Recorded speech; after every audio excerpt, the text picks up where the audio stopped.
Hello and welcome to a brand new installment of Nintendo News Report for Friday, December 8th, 2017.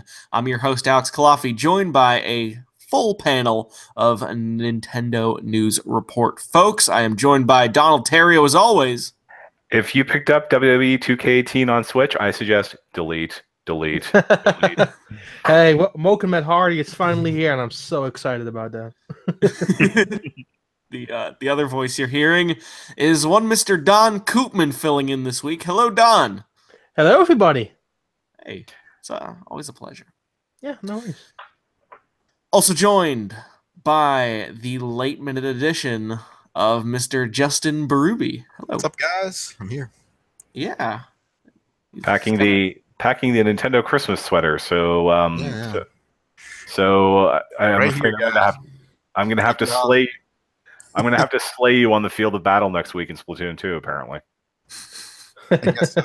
I don't have any Nintendo holiday socks, so for the audio folks not watching, Justin has this hoodie on. It's one of those shoelace sort of string hoodies, but it's got like an ugly Christmas sweater, Super Mario Bros. 1 design that I like so much that I'm looking at the website now. Fifth Son. $37. I'm thinking about it. I won't do it. It's a good site if you're looking for Nintendo shirts in general, guys. They got a ton of designs that are pretty hard to find, so check it out. We're not sponsored, by the way. Nice. Just so you know. Yeah, I'm just saying that as a fan of Nintendo clothing. They want our massive audience of 300 to 600 people every week. Well, maybe. You never know. All right, we have a news-packed show, or you know what it is? We have like 3 or 4 news stories, but they're all super big news stories, and very few of them were actually seriously anticipated before this week.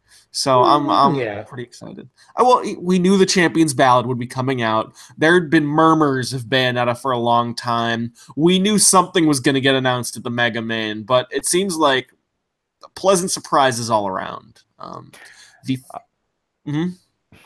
was going to say, my expectations going into this week were roughly nil, so it's been a pretty good week for news. Yeah, sure. Absolutely. Especially for December, guys. I mean, normally this is the quiet time. Yeah. Tell that to the eShop. 20 games coming out this week. No kidding. First story, Zelda wins Game of the Year at the Game Awards.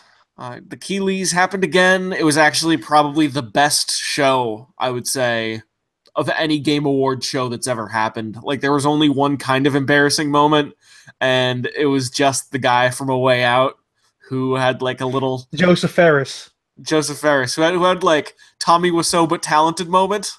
Like, yeah, and then somebody promptly went to Wikipedia and changed everything into Tommy was so on the A Way Out wiki page.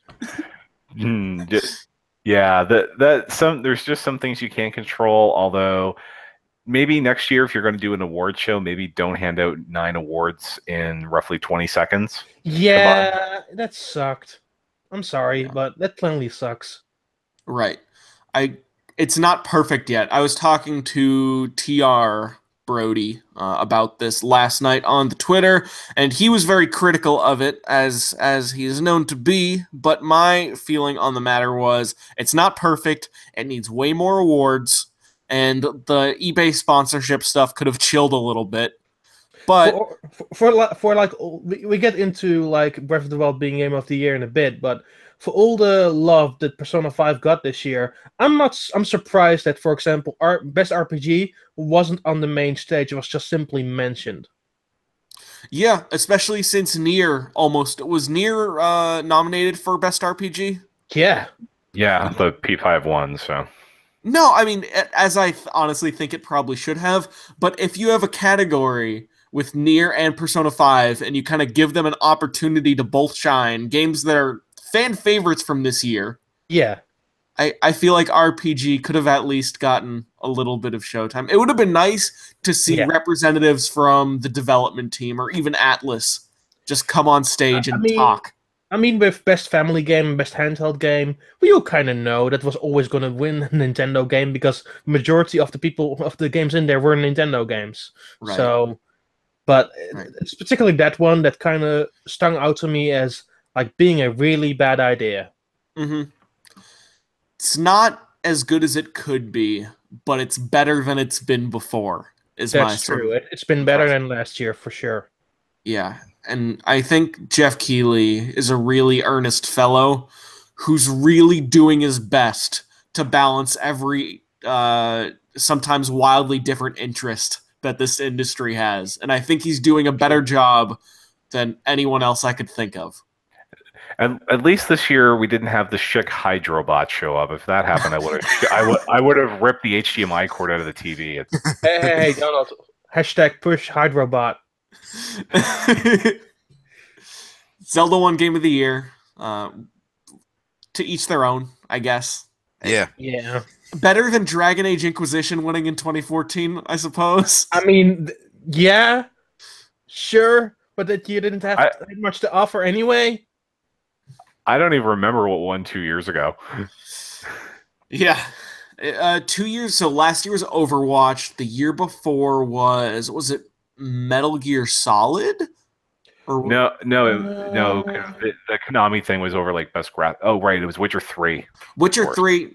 That's another Breath of the Wild where it's like, I don't know if that's the one I would have picked, but if you're representing the whole industry at once and you have to choose one game, I guess Breath of the Wild is a better choice than PUBG. Yeah. Yeah. I guess it doesn't matter. None of this matters. And like the Game of the Year stuff gets unhealthy when we attach our identities too close to it. It's just fun sometimes. Sure. Maybe that we just have the 2018 awards in 2019 so everything can actually come out first and then we can... Yeah, what was the cutoff date for the... November... I want to say it was November 23rd. Okay. Yeah. Well, it was surprising. I think Xenoblade wasn't the best RPG category, right? Yeah, because it came out after... It would have come out after the cutoff. So it'll be in next year's awards if next year isn't as banging for RPGs. Yeah. It's gonna be. You could have a Shin Megami Tensei. You probably won't, but you could. Anyways, as with all of these game awards, they were doing their world premieres, and Nintendo came out with 3. The first one, not biggest one is debatable, but obviously the most immediate one is Champion's Ballad got announced on stage. Aonuma pulled out the Master Sword.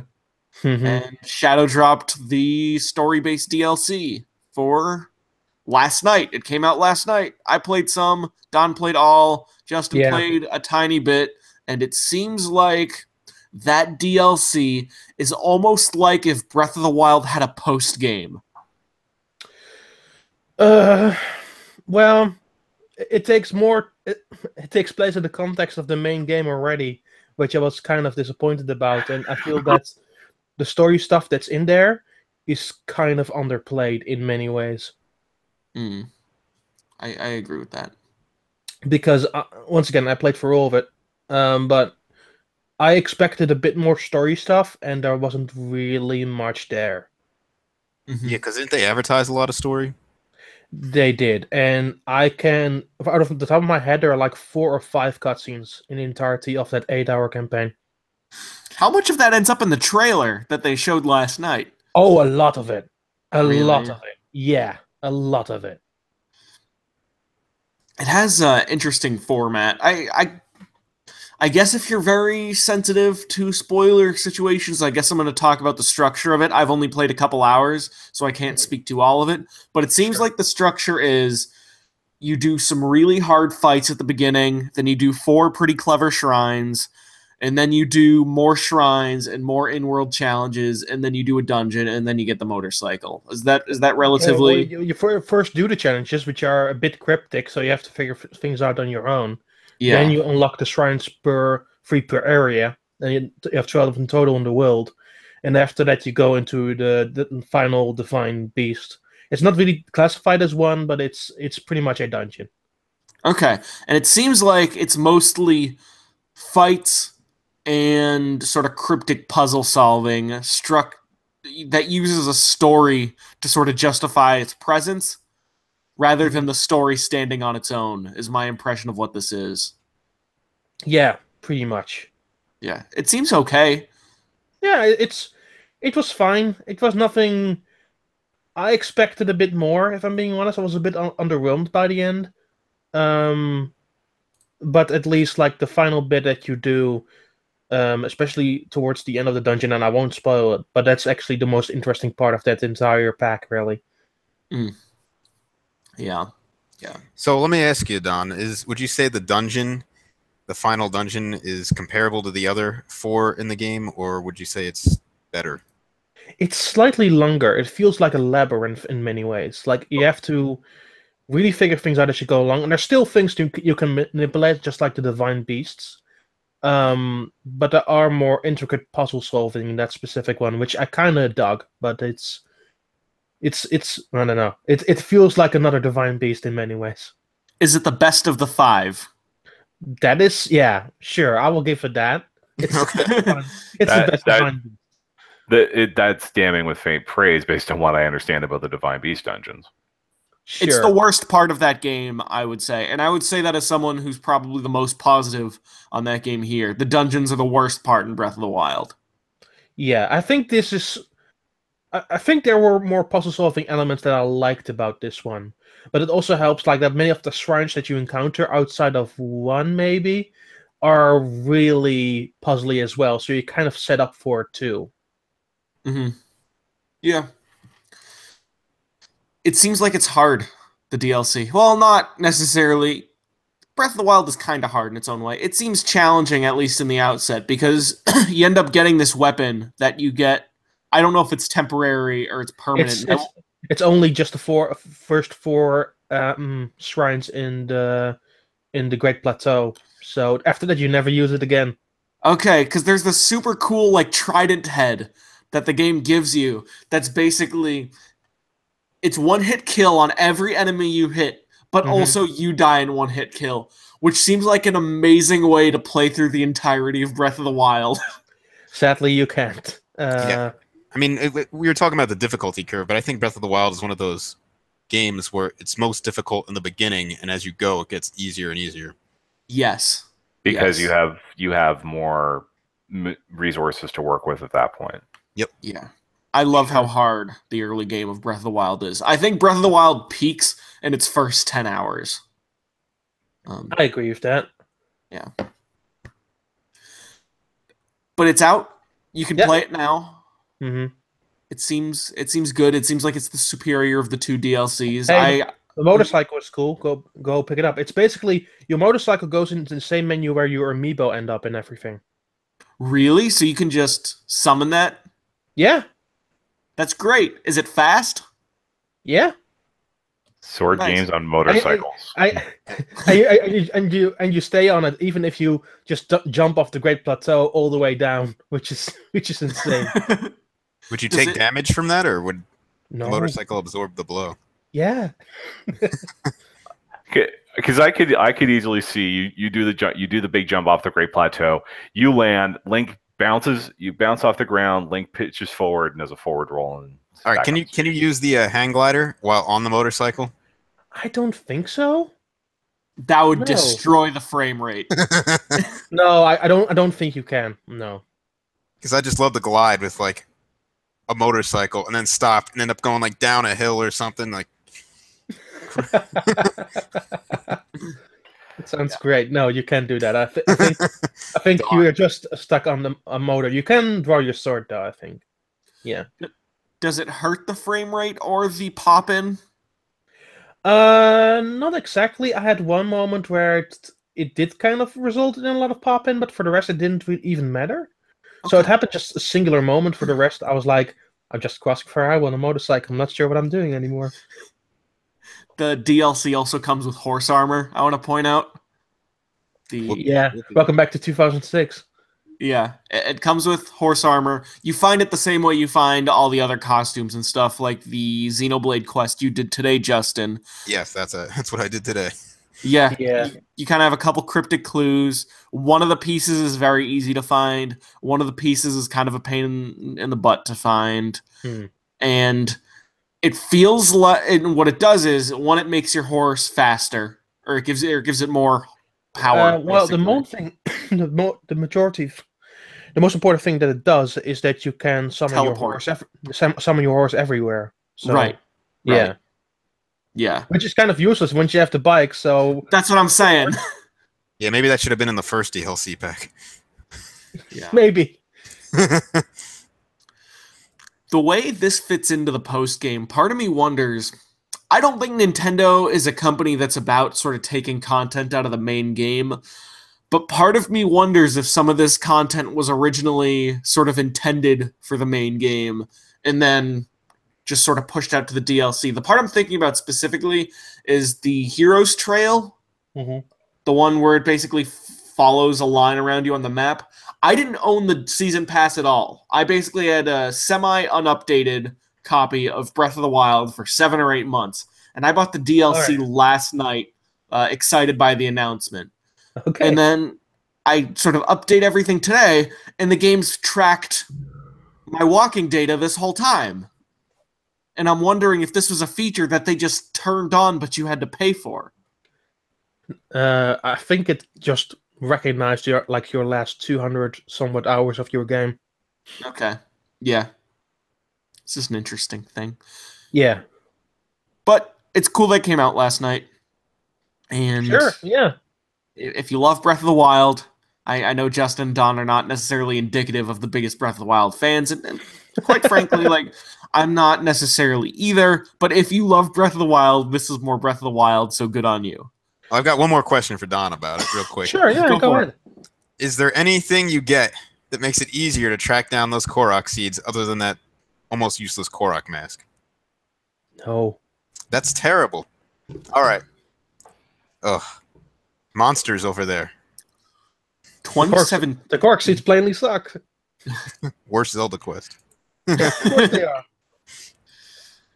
2017 is a game of some. Excuse me. 2017 is a year of some really amazing, really bloated games. Like every single thing that could be my quote unquote game of the year or favorite game of the year. It's like, man, almost everything about this is amazing, except there's too much content and most of the content gets in the way of the rest of the game, and it really takes away from the enjoyment. Like Mario Odyssey, I had an amazing, wonderful time with, except there's too many moons and too many of them aren't great. I didn't care. I just played through all the moons in like a week. Yeah, it didn't me bother too. me that much because it wasn't that long, even with all those moons. 55 hours is a bit of time. Not compared to what Zelda demands, in my opinion. Hey, and at least every quest in Mario is fun, except some quests in Zelda. Yeah, I agree with that. Yeah. I would say a good 60% of the Mario quests are fun. 40% of them are kind of just going down a list of tasks. I don't way. care. I don't Yeah. care. It was a good time. Yeah, I think it still might be my favorite game that I played this year, but I almost wish that there were like 200 or 300 fewer moons and they were more focused. But maybe Nah, really, I don't care. It's just a good time. All right, I'm all with right. Don on that one. Yeah. Okay. But I thought Zelda, Persona 5, and Nier had a bit of that problem, all around. But I agree with Nier for sure. Yeah. I like the 5 endings thing. It's the side quests and it's the combat not being as good as the rest of the game. And it's some of that stuff. I don't know. Sure. Yeah. There will be time to talk Game of the Year in January, which is when I feel like everyone should do Game of the Year. But, I agree. Other things were announced during the Game Awards. Reggie came out on stage and he was like, hey, we got something cool for you. And then The Moon came out, and then it turns out Bayonetta 1 and 2 are releasing in February. 2 is releasing on a cartridge, and 1 comes as a download, or you can get both as downloads. It has a similar sort of pricing scheme where if you get one, the other one's cheaper. Mm-hmm. But yeah, right. Yeah. The only problem is, much like the games on Wii U, these are hideously big in Switch terms, like probably 16 gigs roughly each of them. So bust out the micro SD cards. Yeah. I'm surprised that they didn't fit it on the 32 GB game card, because both of them would have fit on the same game card, I think. Might be higher quality assets this time that they're using. Maybe. Yeah. But Yeah. I think they also. I know that like at this point in the year it'd be too late, but it would be nice if they would get the greatest Christmas game ever out for Christmas. But February's fine too. Donald, did you see that tweet too, where someone makes the case that it was Die what's it called? Hard joke. Dual Die Hard. Hard is a Christmas movie. Woke. Bayonetta 2 is a Christmas game, and it totally is. It is a Christmas game in the exact same way Die Hard is a Christmas movie. Sure. But Bayonetta 1 and 2 releasing for $60 in the US. It's in the same sort of format.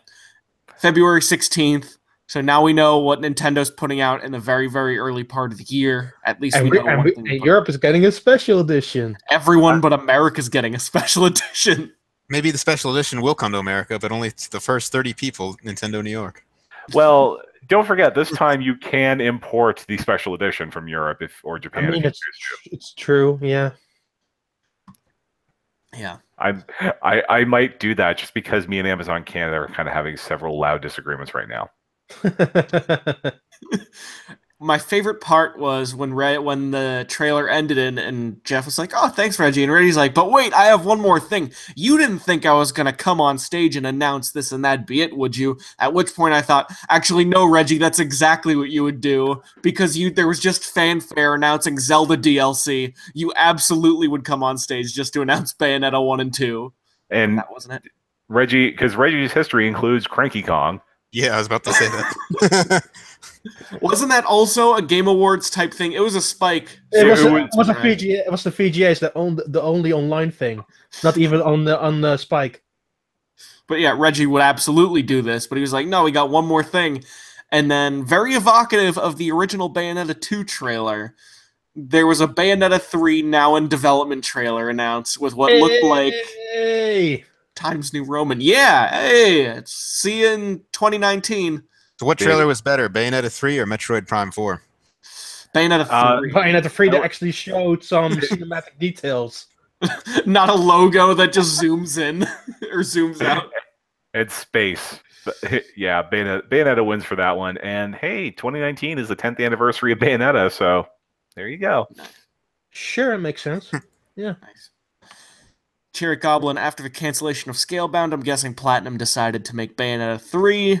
At first I was going to be like, no, that's crazy. But then I was like, actually, if Scalebound got canceled early in the year, and if it was kind of not going well in the first place. To be fair, the only two companies that Platinum Games didn't screw over are Square Enix and Nintendo. Yeah. I don't think Nintendo was necessarily dogging them, but I do know that Platinum's been talking about a Bayonetta 3 basically since Bayonetta 2 came out. I mean, they weren't working on it, but they were talking about it forever. Sure. I think they teased it in the context of, oh, here's a language thing. You can learn how to count to 3 in English. It's like, really? Are you going there? But, they also posted that Twitter image that showed Bayonetta 1 and 2, but with like the sort of Switch Joy-Con, neon Joy-Con sort of aesthetic to it. I wonder if that also means that we're getting Wonderful 101 at some point. Yeah. No. Well, they did post a similar image with Nintendo Switch imagery for Wonderful 101. Okay. I think it could happen. Anything could happen, really. I think with a lot of those Wii U games, because Wii U didn't do well, so they might just be like, hey, if we can quickly turn a port around, it could just be another chance to actually make some more money off these games. Pre-order bonus for Bayonetta 3, Wonderful 101 for Switch. Wouldn't it be funny if like the majority of Wii U games come over and the entire history of the Wii U is sort of buried in, all of the great games came over to Switch anyway, see you later. That's kind of what I think is going to happen. I was thinking about that today. So it would not surprise me at all to see most of the great Wii U games be on Switch by the end of its lifetime. Yeah, cough, cough. PlayStation Vita. Exactly what happened to the PlayStation Vita. Come on, Tokyo Mirage Sessions. It's Tokyo Mirage Sessions has got to happen. I'm giving that a 70% chance. Alex's hot takes. 70%. I give it a 75. Okay. I accept that. A 70, like, it seems very likely. In a world where Bayonetta comes over, and Nintendo is definitely going to have a hand in that happening. Tokyo Mirage Sessions makes a lot of sense, especially since they got a Fire Emblem game probably coming late next year. Mm-hmm. It just seems like it lines up very nicely. But I think it's cool. Bayonetta 1 was a good game, at least in the context of me playing it in 2017 by 2017 standards for the first time. Yeah. Bayonetta 2 was awesome. It is, yeah. Bayonetta 2, 2014 Game of the Year. Good to see it get a second lease on life. Yeah. Sure. Bayonetta 3 is... I have... Platinum, when Platinum is trying, is a very earnest studio that is worth putting your faith in. And I think they try on Bayonetta. And it seems like Hideki Kamiya is heavily implying, in between blocking people on Twitter, that he's involved in this game. Good. Very good. Man, people keep retweeting him, but he blocked me, so... Although, the one he directed, I would argue, is the weaker of the Bayonetta games. Sure. I don't know. I mean, Kamiya still supervised it a little bit, so he's been involved. Right. He does have a hand in production. Yeah. Yeah. Cool. Mega Man 11. Thought this was going to be top story. But third billing. Me too. Me too, Justin. I'm a huge Mega Man fan. Yeah. Yeah. But hey, where is Mighty number 9 for 3DS and PlayStation Vita? Well, after It's still this, being tested, but the frame rate's too slow for anybody testing it to get through the game. and then Mega Man 11 comes out, and well, I'm not going to repeat the line from the trailer here, but let's just say it made Keiji Inafune look even worse. I think that's very egregious. I mean, it's also true that just 19 Mega Man games are coming to Nintendo Switch now, which... No, it's 18 and a lost Looney Tunes cartoon. Right. Is that Mega Man 8? Yes. Because I'm sorry, Dr. White should not sound like Elmer Fudd. That is my least favorite of the classic series that I've played through all 10 of those. To be fair, there are 17 and 2 Mitch just fire trashes, because also Mega Man X8.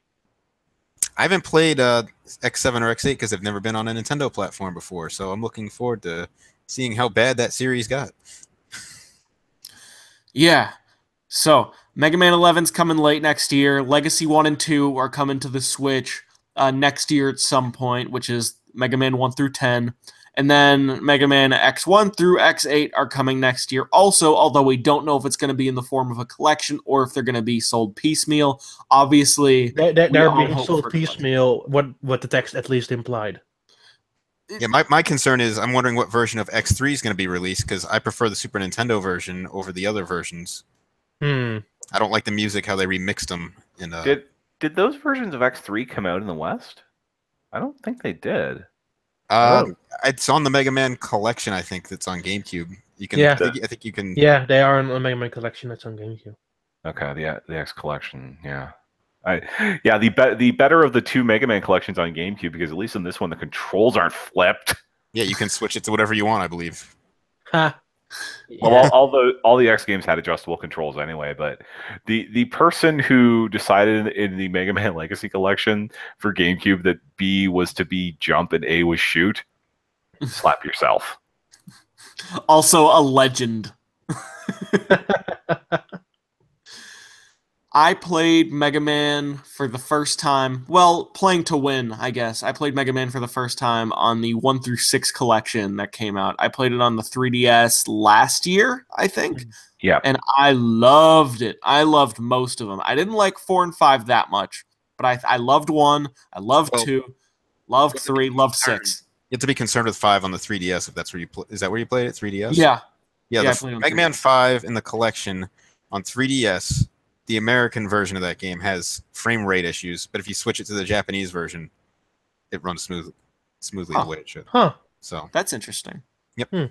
Yeah, but I thought it was awesome. And I have, from the Amazon sort of Prime Day price errors, I got Mega Man Legacy Collection 2 on PS4 for like $6, which included 7, 8, 9, 10. Despite Donald's warnings, I am probably going to play all of them. Oh. It's because like I already got through 6. Now I need to get through the rest, and like I gotta hate it just alongside you guys. But what? Yeah. Okay, but once you play that, I will send you a tweet saying my condolences. If you find a way to do it, Alex, you should also try Mega Man and Base because that's like Mega Man 8.5. It came out on Super Nintendo after the PlayStation Mega Man 8 game came out. Really? Yes. That's the one they should put on there as Mega Man 8. Yeah. Because at least Hey. It is weird that they didn't put even the GBA version of Mega Man and Bass, because as far as I'm concerned, that's a legitimate game in the original Mega Man series. Yeah, that is to me. Yeah. And I think when you beat Mega Man 9 or 10, it shows like an image of all the previous times Wily's been defeated, and I think one of the images is from that game. 11 hadn't. I think when I saw 11 for the first time, and I think when we all saw 11 for the first time, there's a small part of you that's like, "Ooh, what's that?" Not, and like makes you wince, but almost like you looked at the sun. Not because it was necessarily bad, just because it was so different and modern. And when things look like that, it usually means it's a bad game. But then you listen to the people developing the game actually talk about it, because Game Informer has a lot of excellent videos on the game, and it seems like they're making it with a super earnest approach. It seems like they really care about what they're doing, and it seems like the art style that does look semi Mighty Number 9-ish, but if not modernized Mega Man, it seemed like their thought process was, listen, we already did the classic look for 9 and 10. This is a combination of people who've worked on old Mega Man games and people who have who've always wanted to work at who've always wanted to work on Mega Man games and worked at Capcom, and then new young developers who've never worked on games of this scale before. And they wanted every aspect of the game to represent their team, it seems like. And the art style, which is classically inspired but modern, sort of approaches their goal of being a true Mega Man title for a modern audience. Yeah, I mean, the art style, I was a little disappointed at first because I would have loved to have another retro one. I would have been fine if the series continued being 8-bit style till I'm surprised that they didn't go for a 16-bit style for one. Well, I think the problem with the 16-bit classic games is the sprites took up too much of the screen, and that negatively affected the action overall. But yeah, the new style, I'm not sure if I like it or not yet. It does kind of look like Mighty Number 9 in some ways, which is not a good thing. It looks at least sharper than Mighty Number 9. Yeah. If you remember the face model of Beck, that was hilarious. Oh yeah. I'm not saying it. It's like a better looking Mighty Number 9. Let's put it that way. But then, which could be cool. I mean, it could be all right. I'm willing to give it a chance. But Mega Man looks like thinner and a little taller. Some of the artwork I've seen, which I don't know if I like that. And I know I don't like how Mega Man, and some people, this is like such a minor detail. I don't like how Mega Man gets part of the boss costume on him when he switches weapons. Yeah, I think that's just an artifact of the fact the series is going into HD for the first time. Because even like 9 and 10 were presented 4x3 on PS3 and 360 even. So so if he seems a little bit more gangly, it's probably just because of that. And now they have the bandwidth that they can do the wear the parts on the skin thing. Although that sounds really creepy the way I said that. Yeah, and the other thing that concerned me in the trailer, and I hope you can shut this off, is every time Mega Man fired a charged blast, he'd like let out a screech or like a yell of some sort, and I just feel like that sound effect is going to get old really fast. I think there's a lot that you're going to figure out in context of actually playing it. I mean, they're going to have a lot of people play testing the game. Oh yeah, Capcom, yeah, it's 30th. I think Capcom cares a lot about this. I think Capcom sees how much people care about Mega Man, and I think Capcom has also seen Mighty Number 9. Yeah, they have an opportunity here. I mean, that's why they're putting it out on every platform, is because they see an opportunity to get a lot of goodwill. It's probably something that they can make cheaper than Monster Hunter World and Resident Evil 7 and like all these other AAA games that are coming out. Although it seems like Capcom's been working on lower budget games lately, but that's beside the point. I think Ultra Street Fighter 2. Marvel versus Capcom Infinite with just recycling old assets from previous games. And yet, if you look at some of the other stuff Capcom does, even if you ignore just for a second how ridiculous the collector's edition for Marvel vs. Capcom Infinite was, and everything about that game, take something like Resident Evil 7. Take something like Monster Hunter World, which we don't know how it is yet. I guess we'll have a feeling tomorrow when we're actually able to play the beta. Take Mega Man 11, actually looking like they care. If not, it'll potentially be good. I think Capcom's trying again in a way that Konami thinks it is with Metal Gear Survive, but isn't. Like I think Capcom's trying to not be like Konami and not be like EA and not be like bad Ubisoft, because now Ubisoft has good Ubisoft and bad Ubisoft. I think Capcom's trying to come back. I mean, Capcom is basically the Japanese version of Ubisoft. Yeah. They're at this point they're just trying to avoid getting bought out by Tencent.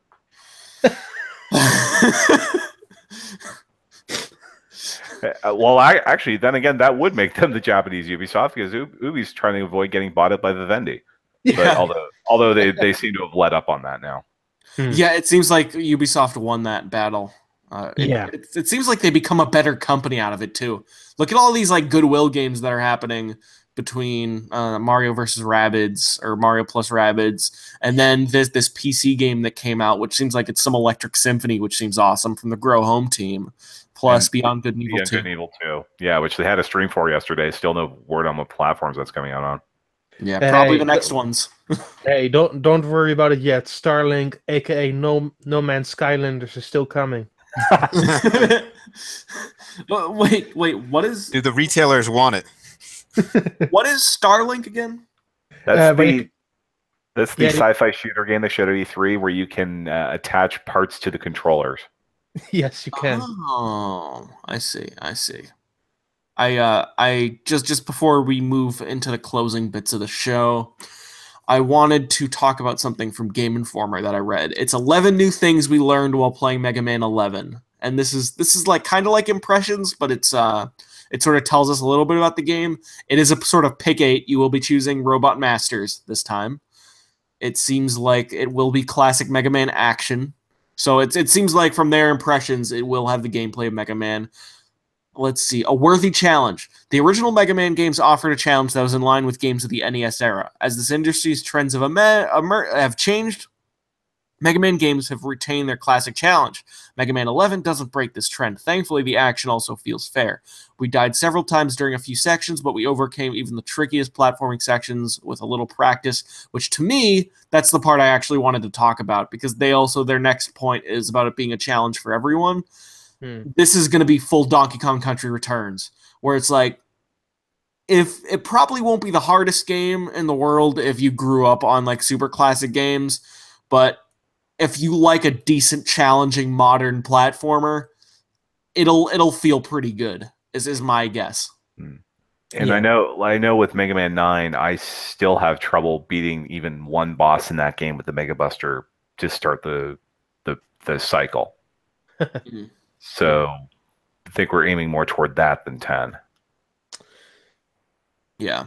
There's also going to be a new big mechanic, it seems like. Game Changing, it's called, which I'm guessing is whatever so it's the gear that's under Mega Man's health bar, but I also think it's probably in reference to whatever Mega Blast he did at the end of the trailer that they showed off. I'm guessing that's what that is, and I'm guessing that's going to be some screen clearing move, because they say it's going to be about helping balance the difficulty, so I'm guessing it's going to be a screen clearing thing.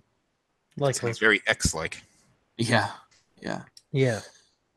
Anyways, last couple things. Donald, there were so many games that released this week. I just want us to touch on a few notes. 9 Parchments has save issues, Donald. Yes, the developers have said they are going to patch this. It's from the 9 Parchments is the third-person looter from the Trine team that's more magic focused. There is one big problem in the game currently. That is that it only has one save file. So if you're, say, 3/4 of the way through the single player and you decide, I'm going to go play online, it deletes that save file. They are, again, they have said that this is something they're working on and should be fixed probably next month. So buyer beware on that one. Yeah, it's still a really fun game. I really enjoyed how you combine different magic spells with just swift action moving across the field. It's a really fun game, but yeah, it's a bit annoying that that saving causes this many issues. Mm-hmm. Zippo asks, "Do you guys believe the January Direct is real?" Yes, I wouldn't before, but I do because of the fee marketing materials from EA that leaked I a January Direct. yeah, Nintendo I normally believe does one, so I believe it now just because this seems like these seem like things that could have headlined a direct, and they used them on the Game Awards, like Zelda and Bayonetta. Mm-hmm. I think so. Hey, what was also interesting is that if you look at the complete marketing material for EA and you looked at the No Way Out section, there are two things in particular that's very interesting. The I know what you're trailer talking that was shown during the Game Awards has the same name as the marketing materials. Mm-hmm. And the second thing, it states somewhere that Joseph Ferris is a very controversial figure. They were right. Didn't he flip off the Oscars? Yeah, Yep. he flipped off middle of the screen saying, "Screw all this." Yeah, he was like, "F the Oscars, F you Oscars," and then he was like, "Oh, I'm sorry," and then Jeff Keighley's like, "Oh, it's okay," like looking slightly embarrassed. He's like, "Can I swear?" And then Jeff Keighley, just looking to be hospitable, he's like, "Yeah," and then he just starts swearing way more, and then he's like, "So I know like everyone's hating on EA because of that loot box shit." A microtransaction thing, he said. Yeah, that That's his words. microtransaction stuff. But EA's been really good to me, and like it just makes you go, "This is not what EA wants to hear right now." Yeah. They also don't want to hear how Battlefront sold in November. It sold poorly. DevBird1 asks, "Do you think Soul Calibur will come to Switch?" Yes, because the same Reddit post that leaked Soul Calibur 6 also said that there would be a January Direct, which happened before the EA marketing materials leaked, if I remember correctly. And they also said that that's when they're going to announce the Switch version of Soul Calibur. They also said that there's a chance that there's going to be a Fire Emblem character and Link coming back, which I have doubts of. Yeah, I don't know. Anything else to add? I do have something to report on, I guess, kind of Okay. news. Rumors are going around. I saw people talking about this on Reddit and whatnot, but the D-pad on the Switch Pro controller is different on the Xenoblade Switch Pro. I do have that, and Justin, of the two people that I know that have most complained about that D-pad are you and somebody at my Street Pass group. We have a meet tomorrow. I'm going to have them tested on things like Puyo Puyo Tetris. I mean, I'm having it right here, so yeah, it's not perfect. It still has problems, but it rocks more than the original one. It's more mushy. So I prefer the Xenoblade one over that. Yeah, Don, check it out if you can, if you have one lying around. Yeah, I have another one lying around. Hold on 1 second. Yeah, but yeah, that's what I've noted. People talked about it, and I was feeling it, and it feels like a standard Pro controller is more mushy in the D-pad. It kind of sinks in, but you can feel more of a rocking through the centerpiece on the Xenoblade controller. In other news, Floor Kids. Yeah, you can definitely feel a bit more of a rock. Cool. It's better, it seems like. It's not perfect in my testing, but it definitely performed better. This rocks more, yeah, for sure. Okay. Someone asked about Floor Kids in the chat. It seems like it's okay. I was talking to Neil about it. He likes it a lot. It sounds like it might be a little short, and it takes a little while to open up fully, but it's like maybe a little more than 24 songs, and it seems like the gameplay's great, and it seems like the art style is fantastic, which we knew already. But look forward to a review from Neil on Nintendo World Report this weekend. Yes, and we also have impressions for pretty much every game that came out this week. We have a mass impressions post for everyone we could get our hands on, basically. Yep. Lastly, Don, tell me about this WWE. WWE. Oh, you want to know about the actual video game? I'm sorry. Yeah. WWE 2K18 is a hot mess. On Switch, at least. Well, it was Well, a hot mess already on other consoles, but it's a bigger hot mess here. Outside of 1v1 wrestle matches, everything else has game-breaking slowdown. It's also really buggy. Like audio clips suffer or cut out altogether. Wrestlers get stuck on the ring post for no reason. The entrances, like the animations, run slower than the actual music. So you see a wrestler only halfway done with his entrance, and the audio is still ongoing. Another thing is that like everything across the board seems really badly ported, and they try to hide it in some really dumb ways. For example, the PlayStation 4 and Xbox One version has a mode where you have like 8 wrestlers in the same wrestling ring. They just removed that mode altogether in the Switch version. Huh. That's weird. But that doesn't even save it, because even like 5 wrestler or 4 wrestler matches, like ladder matches or what have you, all run so incredibly badly that it's almost insane. And it's not even a great game when it runs perfectly, it sounds like.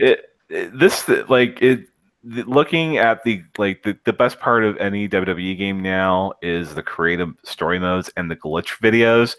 And the glitch videos this year for the PS4 and Xbox One versions of 2K18 were particularly epic. So now let's make it run even slower. And worse. And they delayed this game a month and a half, by the way, to try and get this thing to run the way it and does. also you also have to realize I got a cartridge version. This one right here. Mhm. This is a thing that the publisher sent me. On the top here, you see the little white strip that informs you that you have to download 25 gigs of data before you can start this video game. And these 25 gigs of data, totally useless. Absolutely useless. Really? That's too bad. Yeah.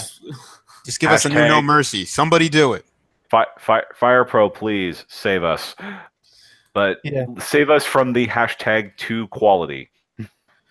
At the very least, the Suda 51 Fire Pro Wrestling game I will take. Yeah, a hard avoid, and I don't say that very lightly. I don't usually say completely avoid it, but this is one of those instances where even if you can find some good into the really bad, like the 1v1 matches, it's still not a fun game. It never is. So this is the Room. What? Would you prefer this game or Vroom? Wow. This is a game on a cartridge which you have to download 25 gigs of additional data for. Isn't it like Vroom is 100 MB and you can delete it after the fact. Yeah, and also this Vroom was what, $20? This is 60. It's 65 euros. Vroom was 10. Vroom was 10, I think. Okay. Yeah. So grading on a curve, but hey, at least this comes with current angle DLC. It's a great DLC, Don. Yeah. How many gigs is that? I think it was part of 300 MB on top of the entirety of the game. Something like that. I'm impressed they were able to combine all those injuries into just 300 megs. Yeah. I think that's a fine time for us to end our show. Thank you so much for listening to the latest installment of Nintendo News Report. Be sure to check out NintendoWorldReport.com. Subscribe to us on iTunes at Nintendo News Report for episode 57. I just put up our segment with Cerebi. Donald, I, and Cerebi talked about Pokemon Ultra Sun and Ultra Moon for an hour. We had a good time. Listen to that. This one's also going to be up on iTunes, so follow us on iTunes and Google Play. Follow Nintendon on Twitter at Nintendon, NINTNDAAN. Yes? Mm-hmm. Yes. And on YouTube, one of the most prolific Nintendo YouTubers, Nintendon on YouTube. Well, it's officially. I just want to type it with YouTube.com. It's just /Nintendo1. So Nintendo 1. Okay. yes. Got it. And thank you so much for joining us, Don. It's always a pleasure to hear your expertise. No worries. I'm just sad about the Game Awards that Kojima didn't do a heel turn on Jeff Keighley. Ooh. But that Death Stranding was so good. The 8 minutes where Norman Reedus had a baby in his chest, Daryl from The Walking Dead. I would have preferred the heel turn. Yeah. Okay. Justin Brewery, King Nintendo fan on Twitter at KING Nintendo FAN. Yes. Do you also have an active YouTube that I can plug? You can plug my YouTube. I haven't updated it in a while, but it might be something I get back to soon. So also King Nintendo fan, or is that one King Nintendo fanboy? That's Nintendo fanboy. Twitter didn't give me enough space to put the fanboy, so okay, I had to cut it off. All right, and then you can also follow Mr. Donald Terrio at Donald Mick, DONALDMICK. Also listen to No Free Time Radio. That is at NFR Podcast. That's also available on iTunes. Double shot coming this weekend, including our own telethon segment on Terra Enigma. Very nice. Very, very nice. And then you can follow me at Kulafia, CULAFIA. That is our show. Have a wonderful night. Bye-bye. Later.